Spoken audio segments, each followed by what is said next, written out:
Welcome to Kitchen Table Conversations, a series of short and shareable conversation starters for those of us who have or love and support people with a complicated and beautiful brain. Here's your host, Angela Geddes. Bonjour et bienvenue à Kitchen Table Conversations. Je suis ravie de vous annoncer que nous avons une toute nouvelle version de Kitchen Table Conversations intitulée Plongée en profondeur. Dans cette nouvelle version, nous allons faire une analyse approfondie d'un de mes livres, le premier que j'ai écrit qui s'intitule Un cerveau compliqué et merveilleux. Plusieurs personnes nous ont fait la demande pour mettre mes documents en format audio. Mais plutôt que de créer un livre audio, je vous suggère d'acheter le livre car il est plutôt interactif et contient plusieurs références ainsi que des codes QR. Transposer ce livre en format audio ne lui rendrait pas justice et en altérerait le contexte. Donc au lieu de cela, nous avons fini par créer un entretien audio qui met en évidence beaucoup des points essentiels de l'apprentissage et qui nous incite à en apprendre un peu plus. Ce livre a été écrit pour toutes les personnes susceptibles d'être affectées par une exposition prénatale à l'alcool ou pouvant avoir reçu un diagnostic de trouble du spectre de l'alcoolisation fœtale. Nous avons intitulé ce livre « Un cerveau compliqué et merveilleux » car c'est ce que je vois régulièrement dans mon travail quotidien. Des êtres humains complexes mais magnifiques qui possèdent une multitude de forces et des domaines qui représentent de véritables défis, ce qui rend les choses assez déroutantes pour eux-mêmes et pour leur entourage.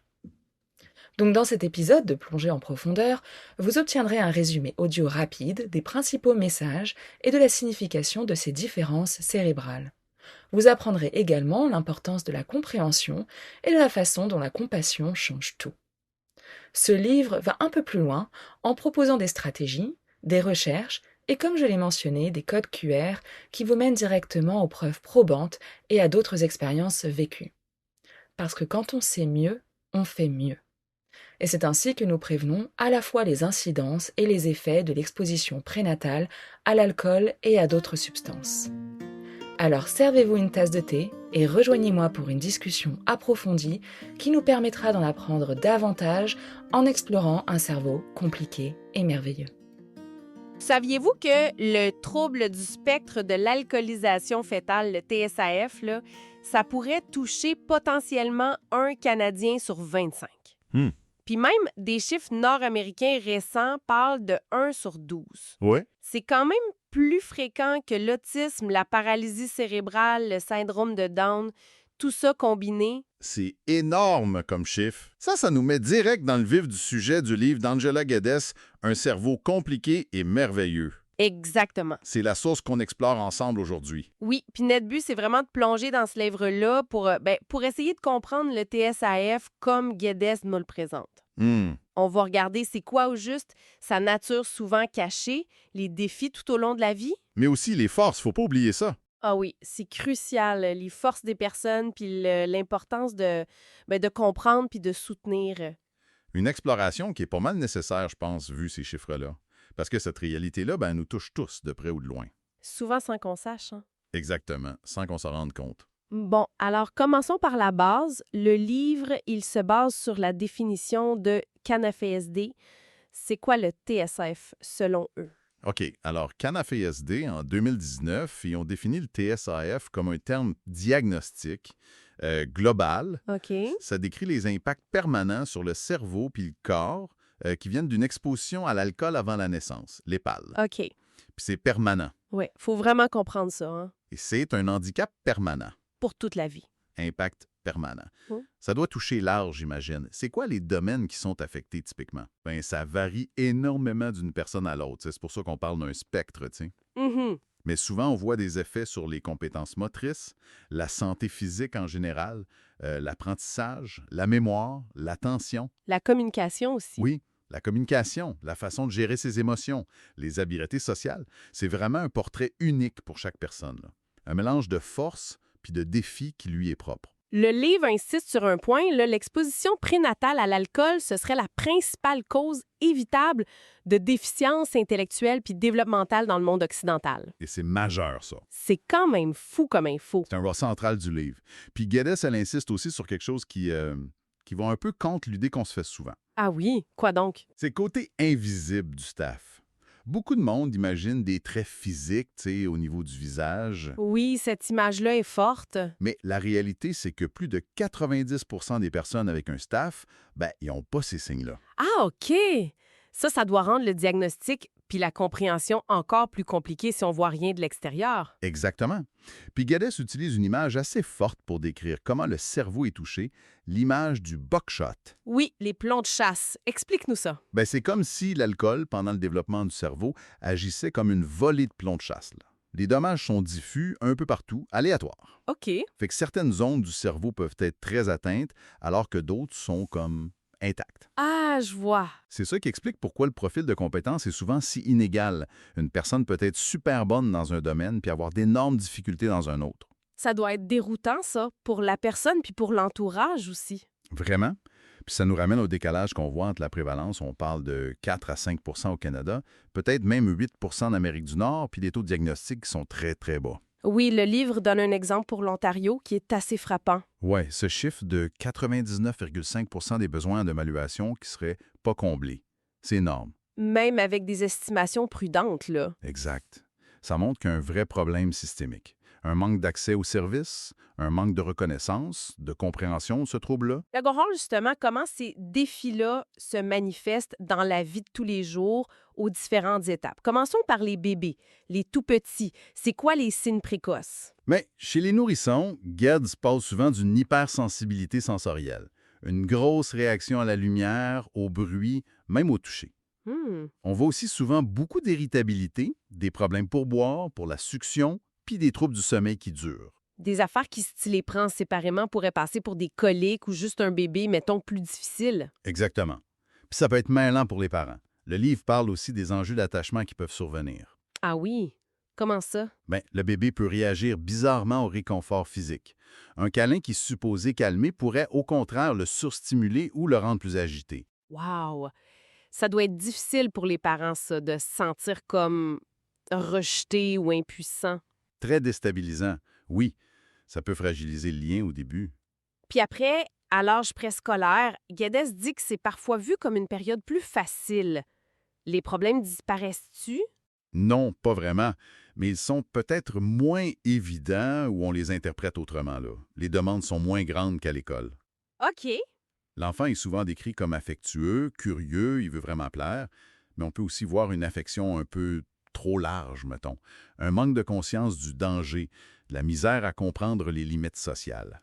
C'est là qu'on peut commencer à avoir des signes de difficultés cognitives plus spécifiques. Oui, par exemple, la notion de cause à effet, ça peut être difficile. Des petits trous de mémoire, on commence à voir les défis avec les fonctions exécutives. Les fonctions exécutives, c'est quoi ça déjà?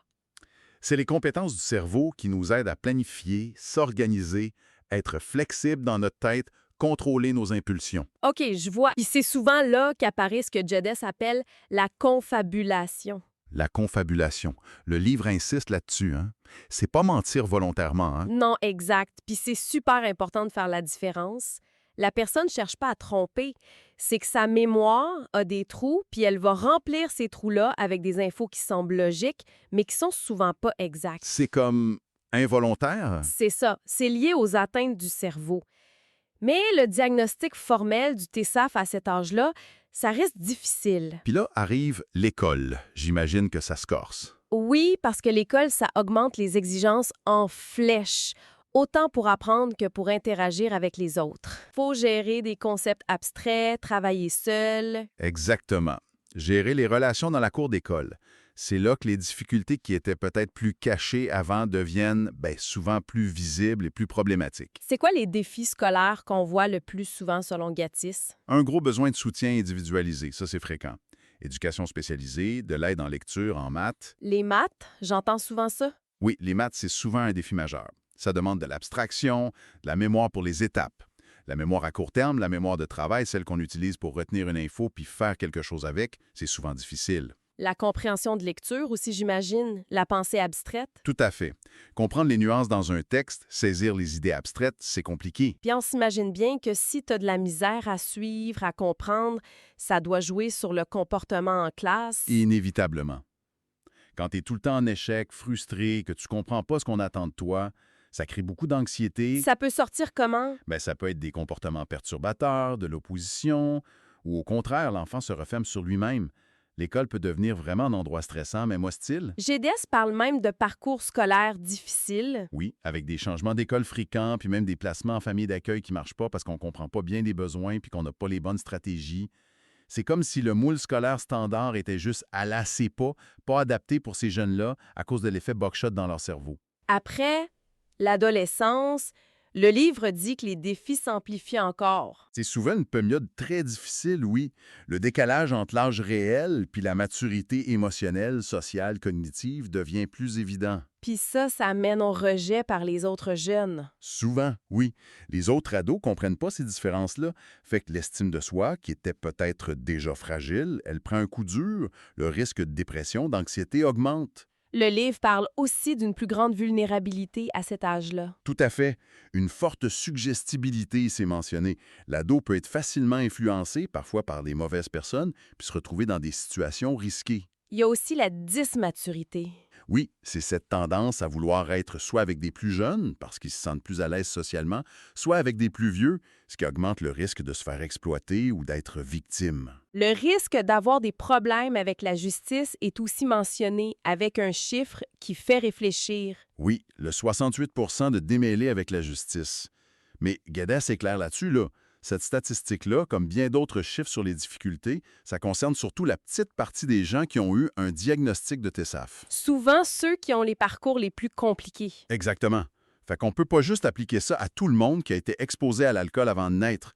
Mais pour ceux qui sont diagnostiqués, le risque est bien réel. On parle aussi de fugue, d'itinérance. Oui, puis de consommation de substances, souvent pour essayer de gérer la détresse, là.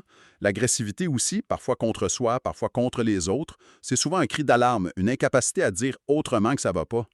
La sécurité devient un enjeu important pour la famille. Rendu à l'âge adulte, comment ça évolue? Ben, le fossé entre ce qu'il voudrait une vie normale, tu sais, job, amour, appart, puis la réalité des défis qui continuent, ça devient souvent très douloureux. Beaucoup se sentent tout le temps dépassés, pas compris, le sentiment de pas fitter nulle part. Les statistiques dans le livre, même si c'est pour la population diagnostiquée, montrent que c'est pas facile. Non, c'est clair. 95 % qui auraient aussi des problèmes de santé mentale comme la dépression, l'anxiété, le TDAH. Seulement 18 % qui vivraient de façon complètement autonome. Si peu? Ouais. À peine 30 % qui auraient un emploi stable, payé, puis on retrouve le 68 % pour les démêler avec la justice. Ça montre vraiment l'ampleur du besoin de soutien. Face à ça, Geddes propose une idée importante. L'interdépendance. Ah oui, ça c'est vraiment un clé. C'est une façon de voir les choses beaucoup plus aidante au lieu de viser l'indépendance totale à tout prix, ce qui est souvent pas réaliste, puis mène à l'épuisement puis à la déception. Mieux vaut viser l'interdépendance. Exactement. C'est reconnaître puis accepter qu'il y a un besoin de soutien continu plus ou moins grand selon la personne puis le moment pour pouvoir bien fonctionner puis s'épanouir. C'est plus réaliste puis plus respectueux. Le livre donne des exemples concrets. L'histoire de Ross, par exemple. Oui, Russ, c'est un adulte avec un diagnostic qui parle ouvertement de ses défis au quotidien. L'impulsivité avec l'argent, la difficulté à garder des amis, un emploi, ses problèmes passés avec la justice. Son histoire montre bien que même avec un diagnostic puis du soutien, les défis du TSA sont là pour rester puis demandent des ajustements tout le temps. Il montre tellement bien la pensée concrète puis la difficulté à appliquer une règle apprise dans un autre contexte. Rappelle-la nous. Le fils avait appris si quand les parents sortent, faut barrer la porte. Un jour, tout le monde est dehors dans la cour. Le fils rentre chercher quelque chose, puis hop, il applique la règle. Il barre la porte de l'intérieur. Oh non. Puis tout le monde reste dehors. C'était pas pour être fatigant, c'était juste qu'il n'a pas pu adapter la règle. C'est une difficulté cognitive, là. Puis l'exemple de la clinique avec ses règles trop rigides, ça montre que les systèmes aussi peuvent être un obstacle. Tellement. La clinique demandait de s'inscrire en personne juste une journée par mois, super tôt le matin. Impossible pour quelqu'un qui a des troubles de mémoire et un sommeil décalé. Exactement. Puis malgré les demandes pour un accommodement, la clinique n'a pas bougé. La personne n'a pas pu avoir les services dont elle avait besoin. Ça montre comment nos systèmes, pensés pour les gens neurotypiques, peuvent exclure ceux qui fonctionnent différemment sans même le vouloir. Après avoir parlé de tous ces défis, c'est important de parler de l'autre côté. Le livre insiste beaucoup sur les forces des personnes avec TSAF. Oui, puis c'est essentiel pour avoir une vision juste puis respectueuse. Guedes fait exprès de contrebalancer le discours qui parle juste des problèmes. C'est quoi ces forces-là qu'on voit souvent? Ben, ce sont souvent des personnes très amicales, enjouées, persévérantes malgré tout, déterminées, créatives aussi avec des talents artistiques ou manuels, résilientes, empathiques, loyales. Elles ont souvent un grand désir de bien faire, de plaire, puis elles peuvent avoir une super bonne éthique de travail si l'environnement est bon puis les attentes sont claires. Donc, juste de reconnaître ces forces-là puis de comprendre c'est quoi le trouble, ça change déjà beaucoup de choses. Ça change tout, juste d'avoir un diagnostic, ou même juste de savoir qu'il y a peut-être une atteinte au cerveau à cause de l'alcool. Ça permet d'ajuster nos attentes puis nos stratégies. De comprendre que la confabulation, c'est pas mentir. Exact. Ou qu'un comportement difficile, c'est parce que la personne ne peut pas faire autrement, pas parce qu'elle veut pas. Ça désamorce plein de conflits, ça enlève de la culpabilité aux proches, puis ça ouvre la porte à un soutien qui marche mieux puis qui est plus humain. Ce qui nous amène direct au rôle essentiel du soutien. C'est le cœur de l'affaire. Un environnement stable, compréhensif, flexible, adapté. C'est ça la clé pour que les personnes avec TSAF puissent aller bien. Guedes raconte des histoires de succès. Oui, des gens qui trouvent leur place dans les arts, la musique, les métiers manuels, le travail avec les animaux. Puis ces réussites-là, elles sont presque toujours liées au fait qu'il y avait un bon soutien. Un soutien qui connaissait le TSAF. C'est quoi les soutiens les plus importants selon le livre? La liste est longue parce que les besoins sont variés, mais il y a des choses qui reviennent. D'abord, un réseau de soutien stable, fiable, qui s'engage à long terme. Un cercle de soutien. OK. Ensuite, un accompagnement personnalisé, genre un gestionnaire de cas, quelqu'un qui aide à naviguer dans les systèmes puis à défendre les droits. La stabilité financière, le logement. Crucial, une aide aux revenus si besoin, un logement sécuritaire adapté. Pour le travail, du soutien à l'emploi avec des adaptations. Mais plus que ça, c'est l'acceptation puis la compréhension de la famille, des amis, de la communauté. Ça fait une différence énorme. Finalement, pourquoi c'est si important pour tout le monde, pour la société, de mieux comprendre le TSAF? Bien, la première raison, c'est juste les chiffres. Si c'est 1 sur 25, peut-être 1 sur 12, ça veut dire qu'on côtoie tous les jours des personnes dont le cerveau était touché par l'alcool, qu'on le sache ou non. Dans nos écoles, nos jobs, nos services. Partout. Dans nos familles, peut-être. Mieux comprendre, c'est pouvoir être plus aidant, plus inclusif dans nos interactions de tous les jours. Le livre parle aussi du coût de l'ignorance, du mauvais diagnostic. Oui, il y a un coût financier immense pour la société. Santé, justice, éducation, services sociaux. Guedes cite un chiffre canadien de 2009, 5,3 milliards par année. Puis ça, c'était avant les nouvelles estimations de prévalence. Ça doit être bien plus aujourd'hui. Sans doute. Mais au-delà de l'argent, il y a le coût humain, émotionnel. C'est incalculable pour les personnes puis les familles qui vivent des difficultés énormes, souvent sans comprendre pourquoi, puis sans avoir l'aide qu'il faut. Fait qu'il faut voir ça de façon plus large, plus systémique. Absolument. L'impact de l'exposition prénatale à l'alcool puis du TSAF, ça devrait être pris en compte dans tous les services. Santé mentale, justice, éducation, emploi, aide sociale. Partout. Oui. Si on ne tient pas compte du TSAF, qui est quand même une adversité majeure véhiculée avant la naissance, on risque de se tromper de diagnostic, de mal intervenir, puis même de faire plus de tort. Puis bien sûr, il reste la prévention. C'est quoi le message du livre là-dessus? Le message est clair, net, précis. La seule façon d'être sûr à 100%, c'est zéro alcool pendant toute la grossesse. Pas de quantité minimale sûre? Non. Pas de type d'alcool moins risqué, pas de moment dans la grossesse où c'était OK, zéro.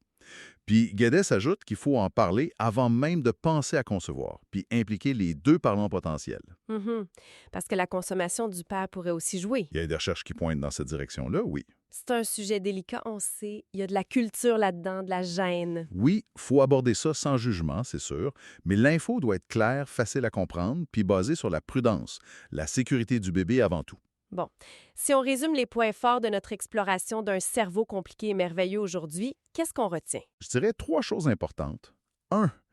Le TSAF, c'est d'abord un handicap invisible la plupart du temps, causé par une atteinte permanente au cerveau par l'alcool. OK. 2. Comprendre que ça vient du cerveau, ça change tout. On arrête de juger « il veut pas », puis on cherche des stratégies « il peut pas », comment on l'aide. Très important. Puis 3. Le soutien doit être là tout le temps puis viser une interdépendance réaliste, pas une indépendance qui marche pas.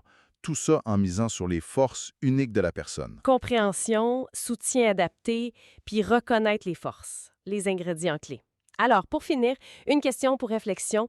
Comment nos systèmes, les écoles, la santé, la justice, le travail, qui sont pas mal pensés pour des cerveaux neurotypiques, comment ils peuvent changer pour devenir vraiment inclusifs puis adaptés pour cette partie importante de la population dont le cerveau fonctionne différemment à cause du TSF?